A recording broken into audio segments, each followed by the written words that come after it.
Thank you for joining us for this Thursday night 8 o'clock digital update. We are live right now on all of our digital platforms. Thank you so much for choosing WTOC. Just want to run through a couple of today's top stories and then tell you a little bit about what we have coming up tonight on the news at 11. We begin with a search in Hampton County. Right now, the sheriff's office needs your help finding a missing teenager. They believe 15-year-old Tyja Portner may be headed towards Savannah. He's not been seen since Thursday, December 27th.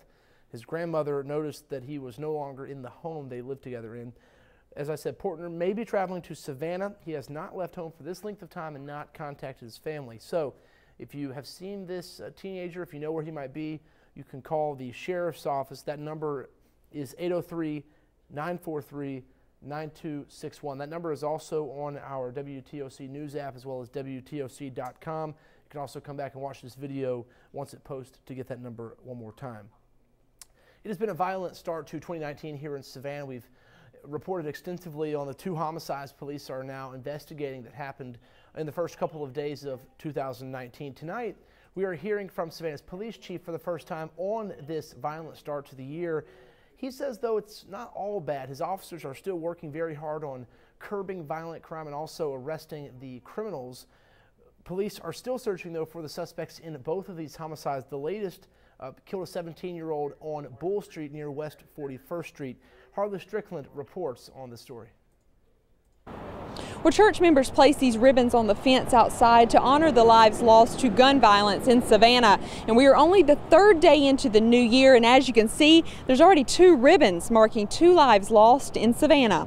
It's heartbreaking. We've been at this now for 5 years in an attempt to interrupt the silence around the sickness in our city with gun violence. To be hanging 2 ribbons already when we haven't even celebrated a week into the new year is heartbreaking. The first homicide happened New Year's night in the 100 block of Tibet Avenue. 20-year-old Jamar Davis Jr. died from gunshot wounds. Just over an hour later, 17-year-old Tyrese Carter was gunned down in the 2500 block of Bull Street after performing at a teen New Year party. Our hope with posting these ribbons is not only to honor the lives and the legacies of the people that we've lost too soon in this community, but also to interrupt the silence and to break the silence. Savannah Police Chief Roy Mentor tells me detectives are following up on good leads in each case, but he doesn't want the 2 homicides to take away from the recent work being done by Savannah police officers. Since the 15th of last month, we've had our Violent Crimes Task Force out, and during that period, they've made over 68 felony arrests and confiscated 28 guns.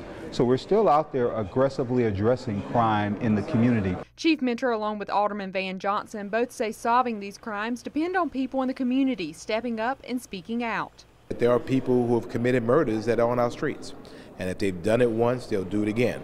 And you're not helping them by being quiet. You're not helping them by being silent or turning your head and saying it's none of your business.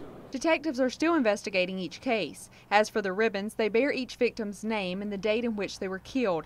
Last year, 26 ribbons lined the fence. This year, authorities are hoping that number goes down, and that starts with people coming forward. Of course, any loss of life is tragic, and it's very tragic that we had a 17-year-old lose his life. And like I said, we realize that there may be individuals out there who may have information that can help us solve that unfortunate incident, and we'd like for those individuals to please come forward with that information.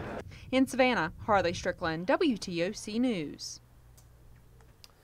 All right, meanwhile, up in Rankin, officers are dealing with their own violence there. They believe some sort of feud between neighbors ended in a drive-by shooting on West 7th Street last night. Police say they've been to that home recently several times, but it had never escalated to this point.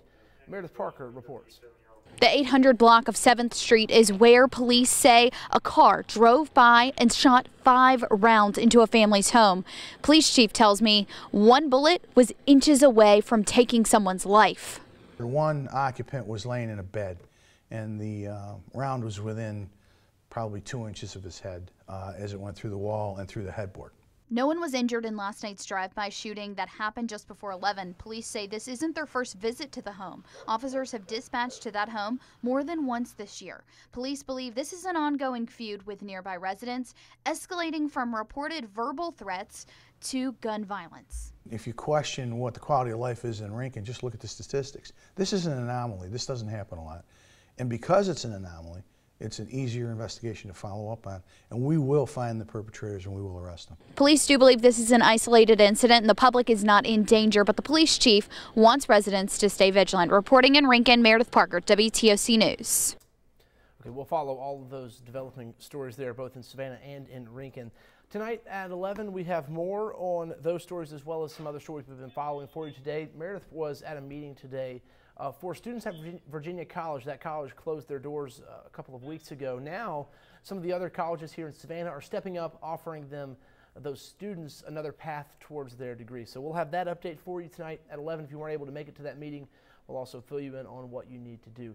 We will have a weather update at 9 o'clock. Dave Turley has that, and then we'll have another news update at 10 o'clock. Until then, have a great night.